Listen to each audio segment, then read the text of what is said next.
그래가지고 그 시집당한 처녀들이 하루에 몇십 명을 어떻게 접어내겠어? nó 서서 그냥 소화를 봐. 하루에도 그러기는 뭐 며칠을 지냈는지는 모르겠지만도. Since the end of World War II, humanity has faced the harsh reality that the lessons learned from such a devastating conflict do not always prevent future wars.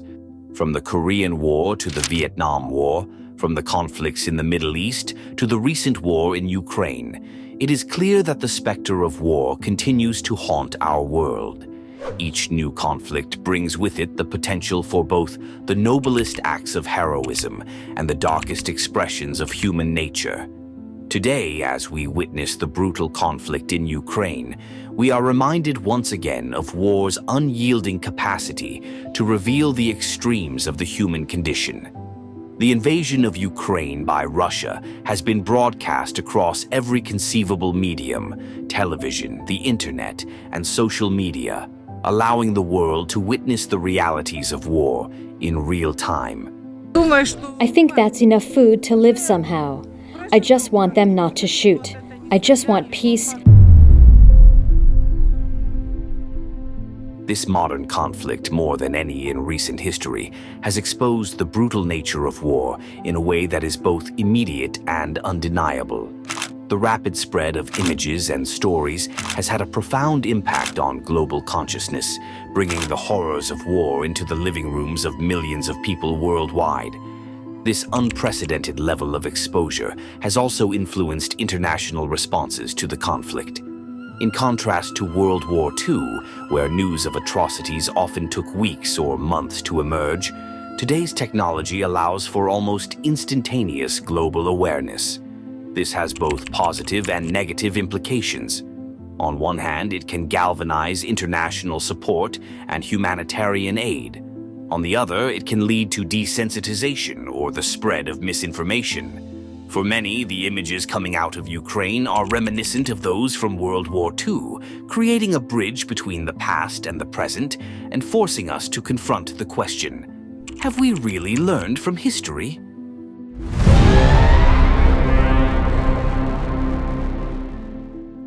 For historians, the conflict in Ukraine serves as a chilling reminder of the atrocities committed during World War II. The mass killings, indiscriminate shelling, and deliberate targeting of civilians we see today echo the horrors of that earlier conflict. The images of destruction and the stories of human suffering coming out of Ukraine are eerily similar to those from the battlefields of Europe some 80 years ago. One of the most significant parallels between these two periods is the deliberate targeting of civilians. In both World War II and the current conflict, civilians have borne the brunt of the violence. From the bombing of cities to the use of torture and the abduction of children, the methods of war have changed little over the decades. The atrocities we see today make the events of the past feel all the more immediate and real, answering the often asked question, what was World War II like? This comparison is not just an academic exercise. It has real implications for how we understand the impact of war on civilian populations. During World War II, the concept of total war, where entire societies were mobilized for the war effort, blurred the lines between combatants and non-combatants. Civilians became targets not just because of their proximity to military objectives, but as part of a broader strategy to break the enemy's will to fight. This same strategy is evident in the tactics used in modern conflicts, including in Ukraine, where civilian infrastructure and homes have been deliberately targeted to sow fear and chaos. The psychological impact of such tactics is profound. Civilians caught in the crossfire often experience severe trauma, which can have long-lasting effects on individuals and communities. In both World War II and modern conflicts, the trauma of witnessing and surviving such atrocities leaves deep scars that can take generations to heal.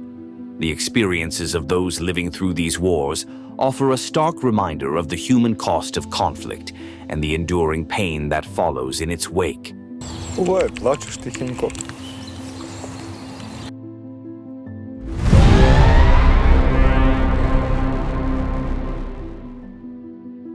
Among the many tragedies of World War II, the story of the comfort women stands out as one of the most harrowing. The term comfort women is a euphemism that veils the grim reality of women and girls who were forcibly kidnapped or coerced by the Japanese army to serve as sexual slaves for their soldiers. This term, with its connotations of care and comfort, starkly contrasts with the brutal reality of mass sexual slavery that these women endured. The Japanese military's use of comfort women was not a matter of isolated incidents, but a systemic practice that spanned several countries across Asia.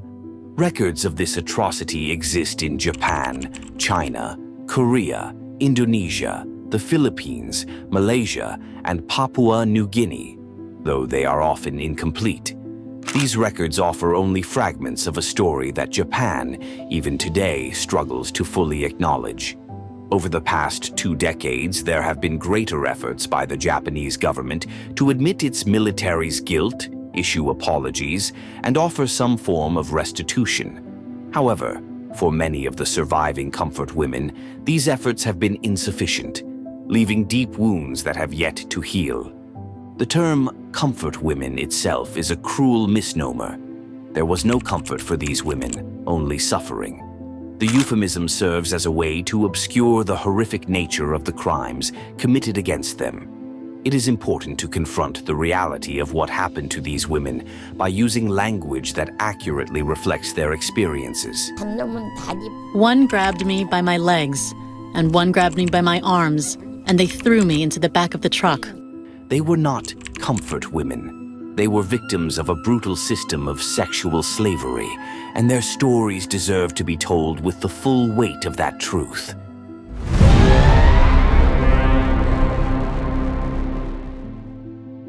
The scale of the comfort women atrocity is staggering. It is estimated that nearly 500,000 women were taken from their homes to serve Japanese troops during the war. These women came from various countries across Asia, with the majority hailing from Korea, which had been under Japanese rule since 1896. The sheer number of women involved and the widespread nature of the practice highlight the extent to which the Japanese military exploited vulnerable populations. The victims were often poor and uneducated, making them particularly susceptible to the deceptive tactics used by the Japanese military. Some women were abducted forcibly, even snatched off the streets in broad daylight. Others were lured with false promises of employment, believing they were securing a better future for themselves and their families. Many of these women were so young that they had not yet reached puberty, adding another layer of tragedy to this dark chapter in history. The suffering endured by these women remains a poignant reminder of the atrocities of war. Their experiences were not isolated incidents, but part of a larger system of exploitation and abuse that left a lasting impact on the countries and communities involved. The global awareness and response to these events have been slow to develop, with many survivors waiting decades for recognition and justice. The international community has a responsibility to ensure that such atrocities are not repeated. Those women were violated in ways that, even in the midst of war, was shocking. The comfort women system is a stark example of the ways in which women's bodies have been used as tools of war. This is not a problem confined to the past. Sexual violence in conflict remains a pervasive issue today. By understanding the scale and severity of what happened to the comfort women, we can better advocate for stronger protections for women and girls in modern conflict zones.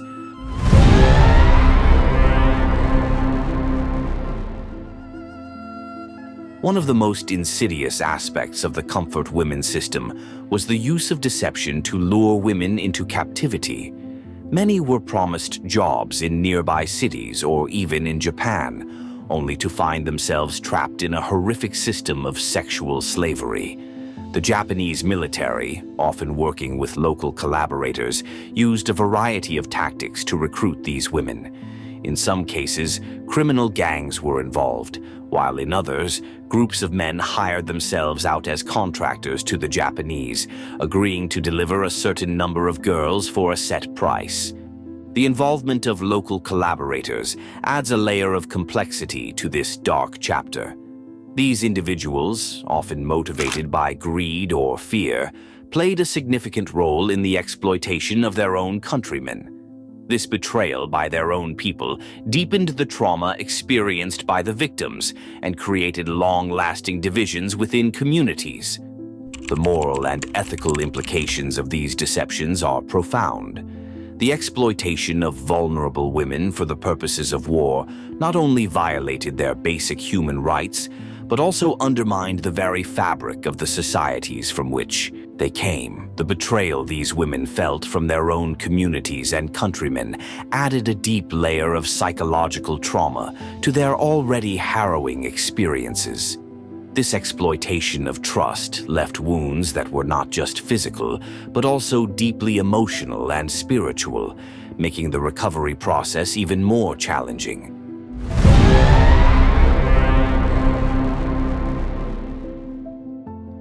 While much of the focus has been on the women from occupied territories, it is important to remember that a significant number of comfort women were Japanese themselves. During the late 1930s and 1940s, the Japanese government, under the influence of fascist ideology, sought to model its societal attitudes on a perceived hypermasculine samurai culture. This led to the horrific practice of seizing comfort women, not just from occupied territories, but also from within Japan itself. The experience of Japanese comfort women adds a new dimension to the story. These women were not just victims of war, but also of their own government's oppressive policies. The intersection of national and gender oppression within Japan itself highlights the widespread impact of the comfort women system. It was less about the subjugation of foreign populations and more about waging a war on women in general. The Japanese term for comfort woman, ianfu, translates to comforting or consoling woman, a cruelly euphemistic term that belies the true nature of the suffering these women endured. For these women, the experience was not just one of physical abuse, but also of profound psychological trauma. The betrayal by their own government, combined with the societal pressure to remain silent, left deep scars. In many cases, Japanese comfort women were particularly vulnerable to exploitation due to their socio-economic status. Women from poor or rural backgrounds were often the most targeted, as they had little means of protecting themselves or seeking help. This internal exploitation within Japan reflects the broader militaristic and patriarchal values that dominated the era, where the rights and dignity of women were routinely sacrificed in the name of national interest and military success. The legacy of these Japanese comfort women is often overlooked in the broader narrative, but their suffering was no less significant. Their stories reveal the pervasive nature of the comfort women system and challenge the notion that this was an atrocity committed solely against foreign women. It was a war on women, period, and the scars it left were borne by women across Asia, including Japan itself.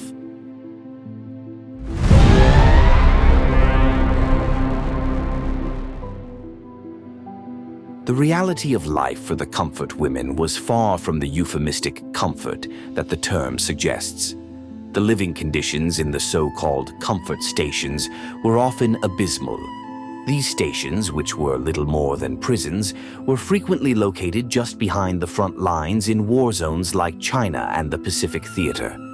The proximity to active combat zones meant that these women were constantly exposed to danger, not just from the soldiers who abused them, but also from the battles raging around them. Comfort stations were overcrowded and unsanitary. The women were often housed in makeshift structures with little or no access to basic necessities like clean water, proper food, or medical care. Many women were forced to live in the same clothes they were captured in, and when these clothes became too tattered to wear, they were sometimes given garments that had belonged to a deceased companion or a rough burlap sack-like shift. The conditions were so harsh that many women did not survive their captivity. The physical toll on these women was immense. The repeated sexual violence left many of them with severe injuries, infections, and diseases. Venereal diseases were rampant in the comfort stations, and medical care was often non-existent or inadequate. In many cases, women were forced to pay for their own medical treatment, despite having no money or means to do so. Those who became gravely ill or were no longer deemed useful were often cast out to die, left to fend for themselves in foreign lands where they had no support or resources. Despite these horrific conditions, some women managed to survive. Their survival is a testament to their extraordinary resilience and strength. However, survival came at a great cost. The physical and psychological scars of their experiences stayed with them for the rest of their lives. Many women suffered from chronic health issues as a result of the abuse they endured, and the psychological trauma left deep emotional wounds that never fully healed. The comfort stations themselves were often poorly constructed, makeshift buildings that offered little protection from the elements or the ongoing conflicts surrounding them. The women held in these stations were often forced to service dozens of men each day, with little to no rest, proper nutrition, or medical care. The constant, relentless sexual abuse, coupled with the brutal living conditions, led to a significant number of deaths among the comfort women. Those who fell ill were rarely provided with the care they needed, and in many cases they were left to die or were killed outright when they could no longer serve their captors. The extreme physical conditions, coupled with the unrelenting sexual violence, often resulted in severe physical trauma. Many women contracted venereal diseases, which were treated, if at all, with inadequate and often dangerous methods. There are countless accounts of women being forced to reuse condoms or, in the absence of any contraceptives, being exposed to a continuous cycle of infection and reinfection. The physical toll was compounded by the lack of proper nutrition and the constant exposure to the elements, leading to a host of other health problems.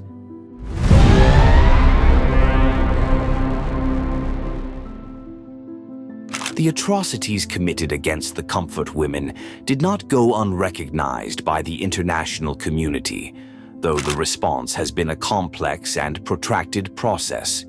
In the aftermath of World War II, the international legal landscape began to change, with the establishment of new norms and institutions aimed at preventing and punishing war crimes. The Nuremberg trials, for instance, set a precedent for holding individuals accountable for crimes against humanity. However, the issue of sexual slavery, including the plight of the comfort women, was largely overlooked in these early efforts. It wasn't until decades later that the international community began to seriously address the issue of comfort women and similar atrocities. The growing global women's movement in the latter half of the 20th century played a crucial role in bringing attention to these issues. Feminist activists and human rights organizations worked tirelessly to raise awareness and push for accountability. Their efforts culminated in the recognition of sexual violence as a war crime and a crime against humanity by international legal bodies, including the International Criminal Court, ICC. The ICC and other legal institutions have since played a pivotal role in addressing sexual violence in conflict zones. These bodies have worked to prosecute those responsible for such crimes and to provide a measure of justice to the victims. However, the road to justice for the comfort women has been long and fraught with challenges. Japan has made some efforts to acknowledge and atone for its past actions, but many survivors and their advocates believe that these efforts have been insufficient. The legal battles continue, with survivors seeking not just financial compensation, but also a full and unequivocal acknowledgement of the atrocities committed against them. The global legal response to the issue of comfort women has also influenced broader discussions about gender, war, and justice. The recognition of sexual slavery as a war crime has led to increased scrutiny of how sexual violence is used as a weapon of war in contemporary conflicts. This has spurred international efforts to prevent such crimes and to support survivors. However, much work remains to be done to ensure that the lessons learned from the comfort women are fully applied in today's world.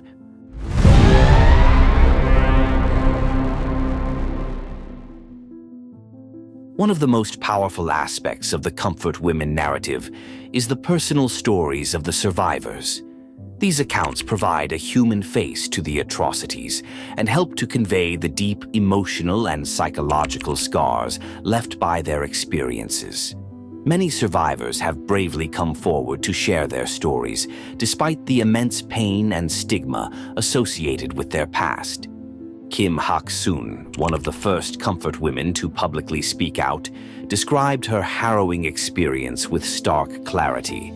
The Japanese soldiers showed up in a truck when I was 17 years old, beat us, and then dragged us into the back. I was informed that working in a textile factory would bring in a large salary if I were drafted. I was raped on the first day, and it never stopped. Her words resonate with the pain and betrayal felt by so many of the comfort women. Kim's story, like those of many others, highlights the brutal reality of life as a comfort woman, a life marked by violence, degradation, and a profound sense of loss. Another survivor, Lee Yong-soo, has spent much of her life fighting for justice and recognition. She was only 14 years old when she was taken from her home in Korea and forced to become a comfort woman. In her later years, she became a vocal advocate for the rights of survivors, traveling the world to share her story and demand justice.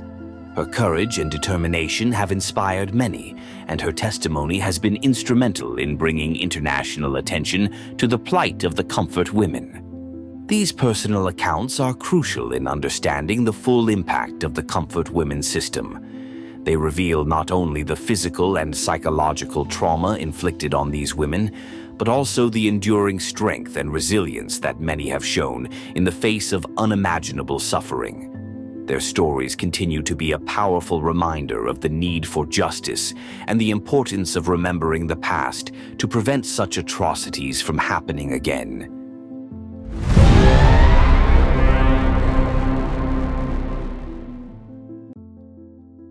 The legacy of the comfort women has had a profound impact on the cultural and societal landscape of the countries affected by Japanese occupation.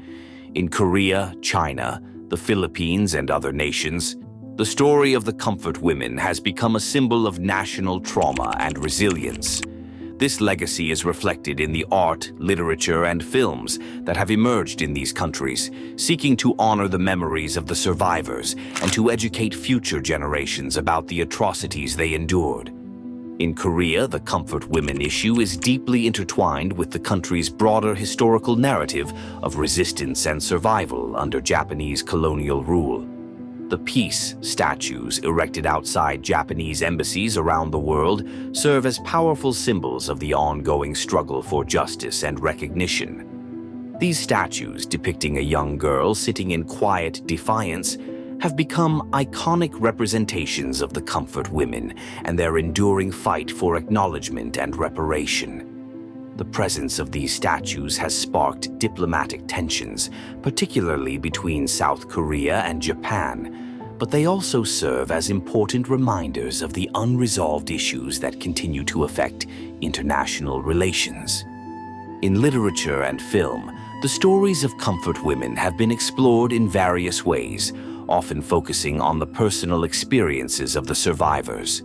Works such as the novel White Chrysanthemum by Mary Lynn Bracht and films like Spirit's Homecoming have brought the plight of these women to a broader audience, using fiction and dramatization to convey the emotional depth of their experiences.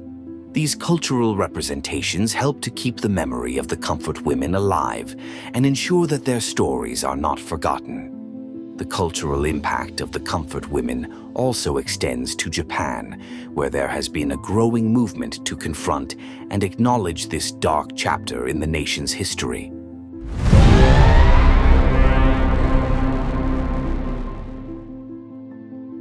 The story of the comfort women is a stark reminder of the horrors of war and the suffering that it inflicts on the most vulnerable members of society. It is a chapter of history that is painful to remember, but one that must not be forgotten. The courage of the survivors who have come forward to tell their stories is a testament to the resilience of the human spirit, and their struggle for justice is a powerful reminder of the importance of confronting the past in order to build a better future. As we reflect on the experiences of the comfort women, we must also consider the lessons that can be learned from their story. The atrocities they endured highlight the need for greater protections for women and girls in conflict zones, as well as the importance of holding those responsible for war crimes accountable. The comfort women system also underscores the devastating impact of militarism and the dangers of dehumanizing others in the name of war. In today's world, where conflicts continue to rage in various parts of the globe, the story of the comfort women serves as a sobering reminder of the need for vigilance in protecting human rights and preventing similar atrocities from occurring in the future.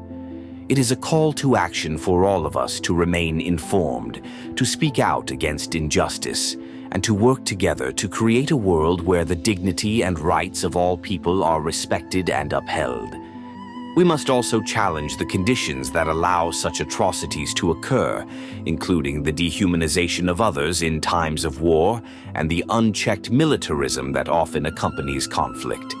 By promoting a culture of peace, empathy, and respect for human rights, we can help to prevent future generations from experiencing the horrors that the comfort women endured. Thank you for watching our presentation on this tragic and important topic. Let us learn from history and join together to ensure that something like this never happens again.